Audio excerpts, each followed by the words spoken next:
한 주간 잘 지내셨습니까?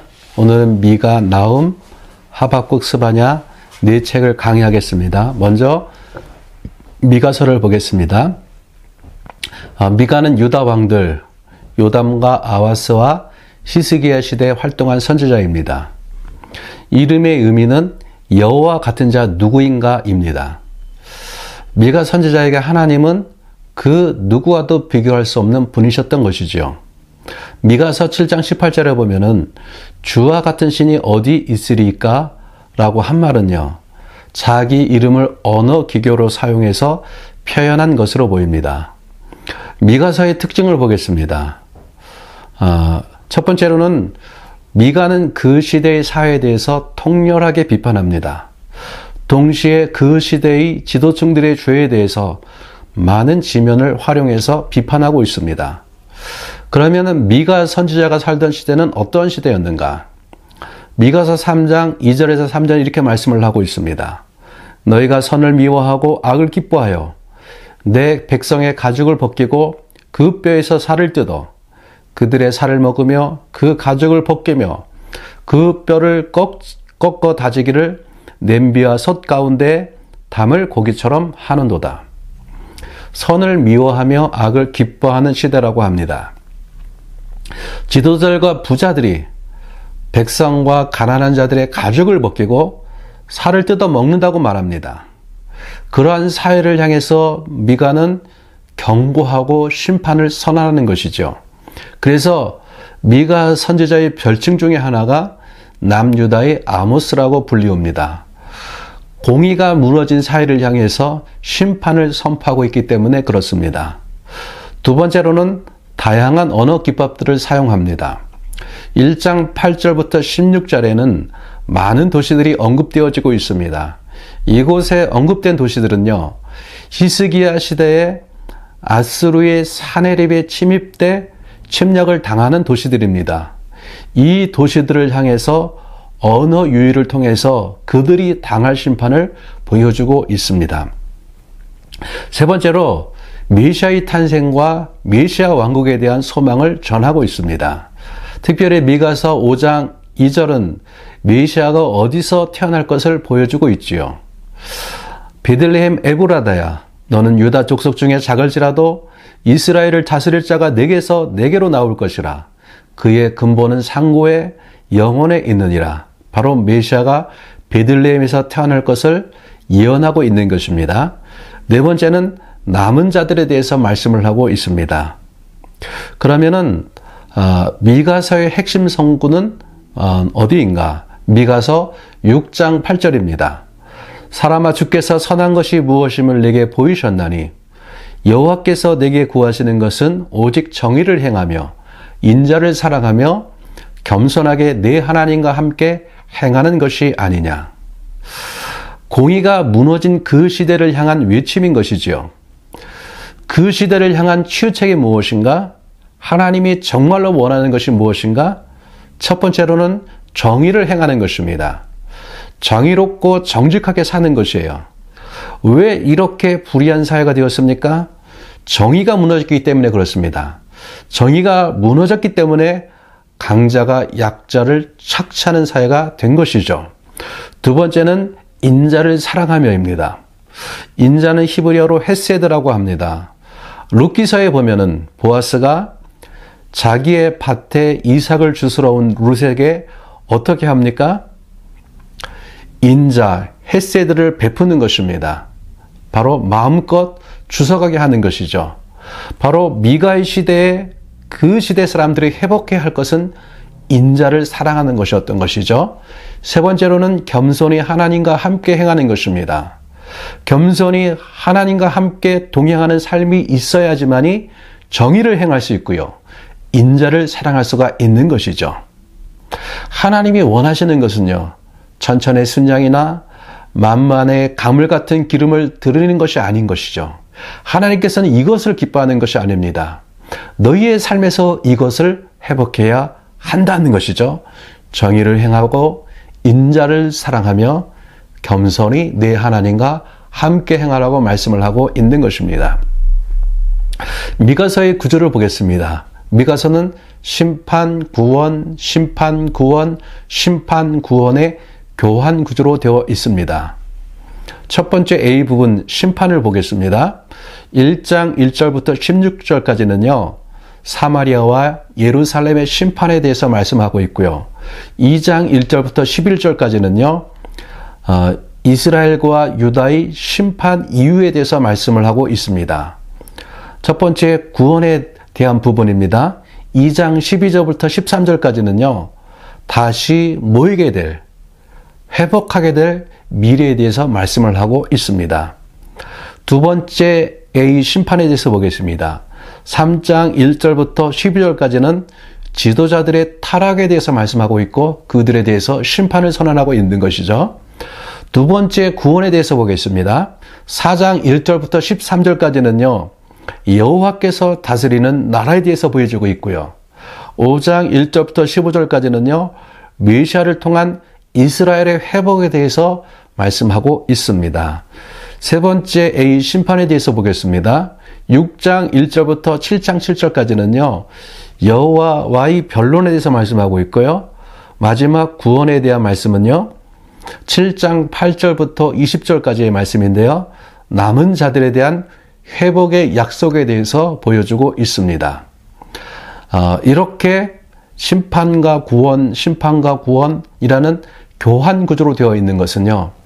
하나님께서 그들의 죄 때문에 심판하지만은 구원하기를 원하신다는 것입니다. 이러한 하나님의 마음을 볼 수가 있는 것이죠. 나훔서에 대해서 보겠습니다. 나훔은 엘고스 사람이라고 합니다. 나훔의 이름의 의미는 위로라는 말을 가지고 있습니다. 나훔은 처음부터 끝까지 계속해서 심판에 대해서 말하는데 왜 그 이름이 위로가 되는가? 나훔이 심판을 말하는데요. 심판의 대상이 아스루와 아스루의 수도 니느웨입니다. 아스루는 이스라엘의 원수예요. 하나님의 백성을 너무나도 힘들게 했습니다. 이러한 아스루의 심판은 이스라엘 편에서 볼 때는요. 위로가 되는 것입니다. 여러분 요나서와 나훔서는 니느웨를 배경으로 하고 있습니다. 동일한 심판의 메시지예요. 요나가 니느웨 가서 전하는 메시지는 심판의 메시지입니다. 왜냐하면 니느웨는 악한 성이기 때문에 그렇습니다. 그런데 요나가 심판의 메시지를 전할 때 왕이 회개하고 백성과 심지어는 짐승까지도 금식을 합니다. 하나님께서 그 회개를 받아주시고 심판을 내리지 아니하십니다. 하나님이 기회를 주신 것입니다. 그런데 니느웨는 이때 회개했지만은 결국은 변하지 않습니다. 그래서 이제는 기회가 지나가 버리는 것이에요. 하나님께서 나훔을 통해서 다시 니느웨를 향한 심판을 선언하시는데 이때 선언된 심판은 결정된 심판인 것이죠. 그러면 왜 니느웨가 심판을 당해야만 하는가? 아스루가 어떤 나라인가 우리가 다시 한번 살펴보기를 원합니다. 아스루는 공포 정책을 통해서 다른 민족을 지배했습니다. 그러면 어떻게 그들이 행했는가를 좀 보기를 원해요. 그들은 전쟁에서 포로를 잡았을 때 포로의 한쪽 팔과 양쪽 다리를 잘라버렸어요. 그리고 조롱하고 즐깁니다. 포로들의 살껍질을 벗기고 성벽에 걸어둡니다. 포로들의 목을 베고 아들이나 아내가 목을 들고 행진하게 합니다. 포로들의 해골을 거두어서 그것으로 피라미드를 만듭니다. 사람들을 죽일 때 말뚝을 박아 죽입니다. 끝이 뾰족한 것으로 엉덩이부터 찔러서 얼굴을 뚫고 나오게 했어요. 인간의 잔인함이 어디까지 가는가 보여주는 나라가 아수르였습니다. 아수르 주변의 많은 국가들이 이런 희생의 존재가 되었던 것이죠. 동시에 아수르는 유다에게 우상을 수출합니다. 이것이 유다를 미혹해서 유다로 하여금 더 깊은 우상 숭배에 빠져들게 하는 것이죠. 이것이 아수르였어요. 하나님께서는 이런 나라조차 오랫동안 참고 기다리셨습니다. 그들에게 기회를 주셨어요. 그러나 시간이 갈수록 그들은 더욱더 악행을 행했고 하나님이 심판을 결정하십니다. 이러한 나라에 대한 심판이 유다에게는 위로가 되는 것입니다. 피해자 편에서는 가해자에 대한 심판이 위로가 되는 것이죠. 우리가 나훔서를 통해서 좀 더 생각해 보았으면 합니다. 아수르는 세계 역사에서 최초의 제국입니다. 나훔이 아수르를 향한 심판의 예언을 할 때 아수르의 왕은 아수르 바니팔입니다. 아수르의 최전성기예요. 어느 정도였는가? 나훔서 3장 8절에 보면은요, 노아몬을 언급합니다. 노아몬은 이집트의 테베라는 지역으로 상이집트의 수도입니다. 아수르 바니팔이 이 노아몬을 함락시킵니다. 고대 시대의 강력한 국가였던 이집트의 수도마저 함락시켰어요. 이렇게 강력한 아수르가 망하리라고는 도저히 생각하지 못했던 그 시대에 나훔은 아수르와 수도 니느웨의 심판을 선언합니다. 나훔의 예언대로 아수르는 갑자기 멸망합니다. BC 612년에 메대와 바벨론의 연합 군대에 의해서 멸망을 당하게 되는 것이죠. 나훔서의 구절을 보겠습니다. 1장은 니느웨를 향한 심판을 선포합니다. 2장은 니느웨의 심판의 날에 대한 묘사를 하고 있고요. 3장은 니느웨 심판의 정당성에 대해서 말씀을 하고 있습니다. 본문을 보겠습니다. 먼저 1장에 들어가겠습니다. 1장 2절에 보면은요, 여호와는 질투하시며 보복하시는 하나님이라고 말씀을 하고 있어요. 왜 하나님께서 아수르에게 질투하시고 보복하시는가? 아수르의 지배하에서 남유다는 가장 악한 시대가 되었습니다. 아수르의 영향을 받아서 우상 숭배에 더욱 열심을 내게 된 것이에요. 이러한 아수르의 죄에 대해서 하나님이 질투하시며 보복을 선언하십니다. 1장 8절에 보면은요, 물로 멸할 것이라고 말씀하세요. 니느웨는 티그리스 강변에 건설된 도시입니다. 니느웨가 망할 때 실제로 티그리스 강의 범람으로 니느웨시 일부가 유실되었다고 합니다. 1장 10절에 보면은 불로 탈 것이라고 말씀을 하고 있으세요. 10년 전에 영국의 대형 박물관을 관람할 때가 있었습니다.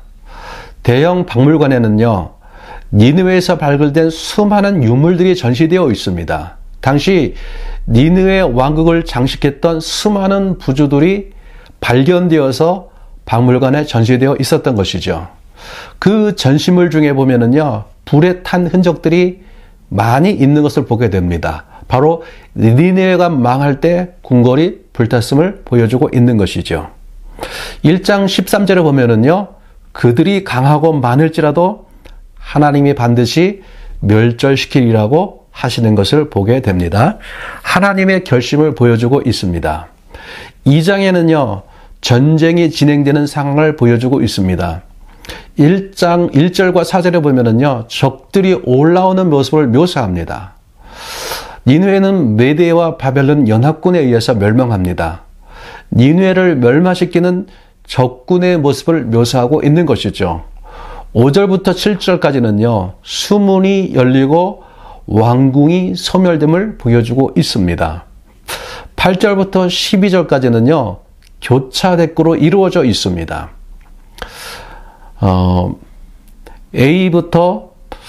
A와 A-는요, 그들의 과거가 어땠음을 보여주고 있습니다. 첫 번째 A, 과거를 보면은요, 니느웨는 예로부터 물이 모이는 곳이었어요. 세상의 모든 것이 모이는 곳이라는 거예요. 화려하고 번영하고 풍부하고 영광스러운 곳이었습니다. A-에서는요, 과거에 그들은 수사자, 암사자가 그 새끼 사자와 함께 다니며 두렵게 하였다는 것을 보여주고 있는 것이죠. 바로 강하던 아수르의 모습을 사자로 표현하고 있는 것입니다. 아수르를 두렵게 할 자가 없었어요. 오히려 모든 나라가 아수르 앞에서 두려워했고 떨었던 것을 보여주고 있는 것이죠. 그러나 이 모든 것은 과거의 모습이 될 것이라는 것이죠. 그러면서 B에서 이제 그들이 어떻게 될 것인가를 보여주고 있는 것이죠. 이제는 모두 도망가고 재물을 노략당하고 공허하고 황폐가 될 것이다. 또 B 다시에서 이제 사자의 굴이 어디 있느냐? 젊은 사자가 먹을 것이 어디냐? 바로 이 모든 것이 과거의 영화가 된 것임을 보여주고 있습니다. 13절에 보면은요, 만군의 여호와의 말씀이라 내가 내 대적이 되어라고 말씀하고 있습니다. 바로 진정한 니느웨의 적이 바벨론이나 메대가 아닌 것을 보여주고 있습니다. 하나님이다. 이 심판을 행하는 것이 하나님이라는 것을 보여주고 있는 것이죠. 3장에 보면은요, 그들이 왜 심판을 당할 수밖에 없었는지 심판의 이유를 말씀을 하고 있습니다. 그들이 음행을 행했습니다. 우상숭배를 했고요. 여러 나라를 미혹했습니다. 그 중에 하나가 유다인 것이죠. 유다가 우상숭배의 죄를 행하였는데 아스루가 큰 역할을 했다는 것입니다. 그러기에 노함은 바로 테베가 파괴된 것처럼 니느웨 너희도 철저히 파괴될 것이라고 말씀을 하고 있는 것입니다. 하박국서를 보겠습니다. 선지자 하박국에 대한 정보는 거의 없습니다. 짐작할 수 있는 것은 아마도 하박국은 레인이 아니었을까 생각합니다. 왜냐하면요, 하박국 3장을 보면은 하박국의 노래, 하박국의 기도라고 말씀합니다. 하박국 3장 1절에 이렇게 말씀하고 있죠. 3장 1절에 보면은요, 시기 오롯에 맞춘 하박국의 기도라고 말씀합니다. 시기 오롯이라는 것은 경이로운 곡조, 훌륭한 악보라는 뜻을 가진 음악 용어입니다. 성전 제사에서 부르기 위해서 만든 가락으로 보입니다. 당시 성전 찬양대는요, 레위인들로 구성되어 있었는데 이런 이유로 하박국이 레위인이었을 것이다 라고 보이는 것이죠. 하박국은 여호야김 왕시대 유다 백성을 위해서 선지자 사역을 했던 것으로 보입니다. 하박국서는 하박국의 질문과 하나님의 대답이라는 형식으로서 이야기가 진행됩니다. 어찌하여라는 말이 많이 쓰이고 있어요. 하박국은 이해되지 않는 상황 속에서 어찌하여 이럴 수가 있습니까? 이러면서 하나님께 호소하면서 질문하고 있는 것이죠. 그리고 3장에 가면은요, 하박국의 찬양으로 하박국서가 맞춰지고 있는 것을 보게 됩니다. 바로 하나님의 대답을 통해서 모든 상황을 이해한 하박국이 하나님을 찬양하고 있는 것이죠. 이 책이 쓰여진 이유는 무엇인가? 하나님이 모든 역사의 주권자이시고 다스리는 분임을 알게 하기 위해서입니다. 그리고 의인은 믿음으로 사는 것임을 가르쳐주기 위해서인 것이죠. 하박국서의 구조를 보겠습니다. 하박국서 1장 1절부터 12절까지는요, 하나님과 하박국의 첫 번째 대화에 대해서 말씀하고 있고요. 1장 12절부터 2장까지는요, 하박국과 하나님과의 두 번째 대화에 대해서 말씀하고 있고요. 3장은 하박국의 노래에 대해서 기록하고 있습니다. 본문을 들어가겠습니다. 1장을 보겠습니다. 1장 2절부터 4절에 보면은요, 하박국의 부르짖음이 나옵니다. 왜입니까? 강포와 폐역과 겁탈이 이 사회에 가득한 것이에요. 율법이 해이하고 정의가 시행되지 못합니다. 악인이 의인을 둘러싸고 있습니다. 어떻게 이럴 수가 있습니까? 하나님, 이것을 가만두고 보실 것입니까? 하박국의 첫 번째 질문인 것입니다. 하박국이 살던 시대를 잠깐 살펴보겠습니다. 유다 말기에 유다를 다시 한번 새롭게 개혁한 왕이 요시야 왕입니다. 요시야는 철저한 종교 개혁을 합니다. 그런데 요시야 왕이 갑자기 전쟁터에서 죽게 됩니다. 요시야가 죽은 후에 모든 것이 다 무너집니다. 급속하게 악한 시대로 바뀌는 것이죠. 이러한 시대에서 하박국은 이러한 악한 시대가 된 것을 보고 하박국은 하나님께 질문하고 있는 것이죠.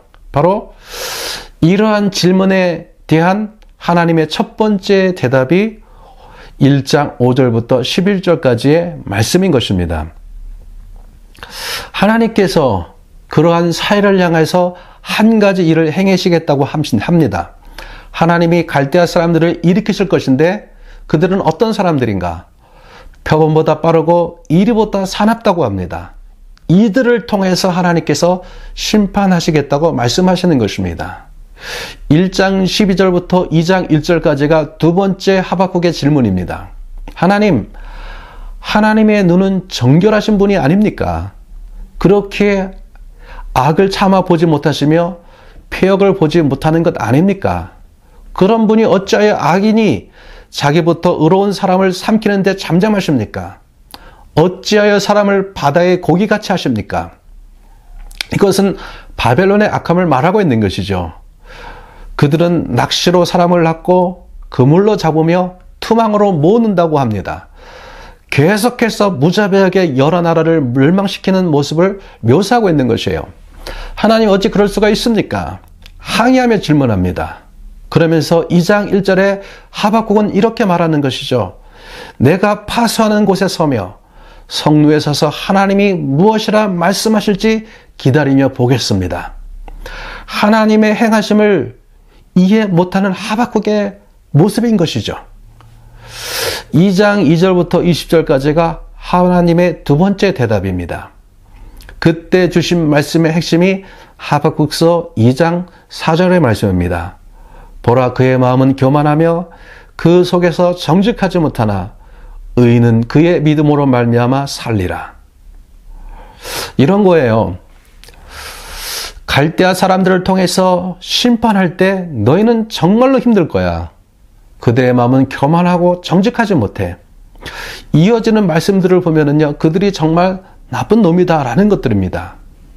그런 말씀이 쭉 이어지고 있어요. 그때 의인은 믿음으로 말미암아 살아야 해. 하나님을 향한 믿음으로 살아야 한다는 것입니다. 왜요? 이 모든 과정의 결말이 무엇입니까? 2장 14절에 이렇게 말씀하고 있죠. 물이 바다를 덮은 같이 여호와의 영광을 인정하는 것이 세상에 가득함이니라. 그렇습니다. 이 모든 과정을 통해서 하나님의 영광을 세상이 알게 될 것이라고 말씀합니다. 다니엘서에 보면은 제국의 왕들이 하나님을 찬양합니다. 세상이 여호와 하나님을 알게 됩니다. 이 모든 역사를 하나님이 주관해 가고 계시다는 것을 말씀해 주시고 있는 것이지요. 모든 것을 주관하시는 하나님을 알게 될 때 하박국의 믿음의 고백으로 나온 찬양이 하박국 3장의 말씀인 것이죠. 3장 2절에서 하박국은 이렇게 말씀합니다. 여호와여, 주는 주의 일을 이 수년 내에 부응하게 하옵소서. 이 수년 내에 나타내시옵소서. 진노 중에라도 국류를 잊지 마옵소서. 하나님, 당신은 당신의 일을 하십시오. 당신을 신뢰합니다. 그런데 하나님, 당신이 심판을 행하실 때 진노 중에라도 국류를 잊지 마십시오. 하나님께 구하고 있는 것이죠. 그러면서 하박국 3장 17절에서 18절의 말씀을 하십니다. 비록 무화과 나무가 무성하지 못하며 포도나무에 열매가 없으며 감람나무에 소출이 없으며 밭에 먹을 것이 없으며 우리의 양이 없으며 외양간에 소가 없을지라도 나는 여호와로 말미암아 즐거워하며 나의 구원의 하나님으로 말미암아 기뻐하리로다. 하나님이 하박국에게 믿음으로 말미암아 살아야 돼, 이렇게 말씀하셨다면요, 하나님, 내 믿음으로 살겠습니다, 이러한 하박국의 고백이 바로 3장 17절에서 18절의 말씀인 것이죠. 무화과 나무가 무성하지 않고 포도나무에 열매가 없고 밭에 먹을 것이 없고 우리의 양이 없는 그러한 상황은요, 바로 하나님의 심판의 상황을 표현하고 있는 것이죠. 실제로 하나님의 심판이 진행될 때 어떤 일이 일어납니까? 백성의 3분의 1은 칼에 맞아 죽고 3분의 1은 굶어 죽고 나머지는 포로로 끌려갑니다. 정말 죽을 고생합니다. 이것이 무화과 나무가 무성하지 못한 상황인 것이죠. 바벨론에 끌려갔을 때 그 땅 사람들이 그들을 조롱하고 놀립니다. 시편 137편에 나오는 것이죠. 너희가 예루살렘에서 부르던 노래 불러봐.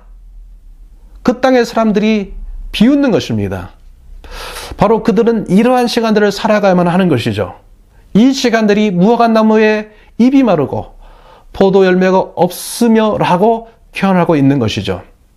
그런 때에 나는 구원의 하나님으로 말미암아 즐거워하며 기뻐하겠다고 말씀하고 있는 것이죠. 바로 하나님의 주권, 하나님의 일하심을 받아들이겠다는 것입니다. 의인은 믿음으로 말미암아 살겠다는 것이죠. 네 번째 우리가 스바냐서를 보겠습니다. 스바냐의 이름의 의미는 여호와께서 숨기셨다는 의미입니다. 스바냐의 이름과 스바냐의 메시지는 밀접한 관계가 있습니다. 스바냐서는 여호와의 날에 대한 심판을 선언하고 있습니다. 여호와의 날은요, 하나님의 심판이 임하는 날을 말합니다. 그날 하나님이 희생을 준비하시는데 그 희생의 제물이 유다와 예루살렘이라는 것이에요. 그러면서 스바냐는 회개와 여호와를 찾을 것을 촉구합니다. 스바냐서의 주제 성구가 스바냐 2장 3절입니다. 여호와의 규례를 지키는 세상의 모든 겸손한 자들아, 너희는 여호와를 찾으며 공의와 겸손을 구하라. 너희가 혹시 여호와의 분노의 날에 숨김을 얻으리라. 여호와를 찾으며 공의와 겸손을 구하라고 말씀합니다. 여호와의 날은 여호와의 분노의 날, 심판의 날인데 여호와의 얼굴을 구하는 이런 사람은 그 날에 숨김을 얻을 수 있다고 말씀하고 있는 것이죠. 바로 스바냐의 이름이요, 여호와께서 숨기셨다는 것입니다. 스바냐에서의 핵심 메시지가 여호와의 날에 숨김을 얻으라는 것이죠. 바로 이름과 메시지가 연결되어 있는 것을 보게 되는 것이죠. 스바냐는 왕족의 혈통을 가진 사람입니다. 히스기야 왕의 후손인 것이죠. 스바냐가 선지자의 메시지를 전했던 시기는 요시야 왕의 종교개혁을 하기 전에 쓰여졌던 것으로 보입니다. 요시야 왕은 8살에 왕위에 올랐고 20세가 되던 BC 628년에 첫 번째 종교개혁을 합니다. 스바냐서의 배경을 볼 때 요시야가 종교개혁을 하기 이전으로 보입니다. 요시야의 할아버지가 므낫세의 왕이고 아버지는 아몬 왕입니다. 모두 우상숭배를 한 왕들이고 그 시대는 영적으로 아주 타락해 있던 시대였습니다. 아마도 요시야가 왕에 올랐을 때 이러한 분위기가 그대로 이어졌던 것 같습니다. 요시야는 2번에 걸쳐서 종교개혁을 하게 되고 유다를 개혁합니다. 바로 그 이전에 바로 이 스바냐서가 쓰여졌던 것으로 보이는 것이죠. 먼저 스바냐 시대의 모습을 보겠습니다. 첫 번째는 종교적인 부패와 타락이 있었어요. 우상 숭배합니다. 바알을 숭배하고 그마림이라는 이방 우상의 제사장들이 활개치고 있어요. 하늘의 별을 숭배합니다. 혼합주의 시대였습니다. 여호와를 섬기며 동시에 말감을 함께 섬깁니다. 여기서 말감은 암몬의 신 밀곰을 말하고 있는 것이죠. 두 번째로 경제적인 부패와 물질주의가 왕성했던 시대였어요. 포악과 거짓으로 자기 집을 채웁니다. 은가금을 추구합니다. 세 번째로는 하나님에 대해서 불신합니다. 여호와께서 복도 내리지 않고 화도 내리지 않는다고 얘기를 하고 있어요. 여호와는 아무것도 하지 못하는 무능한 신으로 취급하고 있는 것이죠. 네 번째는 하나님의 경고를 무시합니다. 선지자들의 메시지를 무시하는 것이죠. 이 시대를 향해 스바냐 선지자는 하나님의 심판과 회개의 메시지를 선포하는 것입니다. 스바냐서의 구조를 보겠습니다. 1장 1절부터 3장 8절까지가 여호와의 날, 유다와 열국에 임할 심판에 대해서 말씀하고 있고요. 3장 9절부터 20절까지가 여호와의 날, 열국의 회복에 대해서 말씀을 하고 있는 것입니다. 본문을 보겠습니다. 1장에서는요, 그 시대의 부패와 타락에 대해서 보여주고 있습니다. 1장 7절에 보면은요, 여호와의 날이 가까웠으므로 여호와께서 희생을 준비하셨다고 말씀하고 있습니다. 희생은 히브리어 제바흐라고 하는데요, 희생 제물을 말합니다. 바로 남유다와 예루살렘을 제물로 준비하시겠다고 말씀하는 것이죠. 여기서 여호와의 날이 가까이 왔음을 아주 급박하게 표현하고 있는 것을 보게 됩니다. 1장 14절에 보면은요, 여호와의 날이 가깝도다, 가깝도다, 빠르도다. 지금의 상황이 매우 위급한 상황인 것을 보여주고 있습니다. 2장을 보면은요, 2장 1절부터 3절까지 회개를 촉구하고 있는 것을 보게 됩니다. 여호와를 찾으며 공의와 겸손을 구하라고 말씀하고 있습니다. 너희가 혹시 여호와의 분노의 날에 숨김을 얻으리라고 말씀을 하고 있는 것이죠. 2장 4절부터 15절까지는요, 열방에 임할 여호와의 심판에 대해서 말씀하고 있습니다.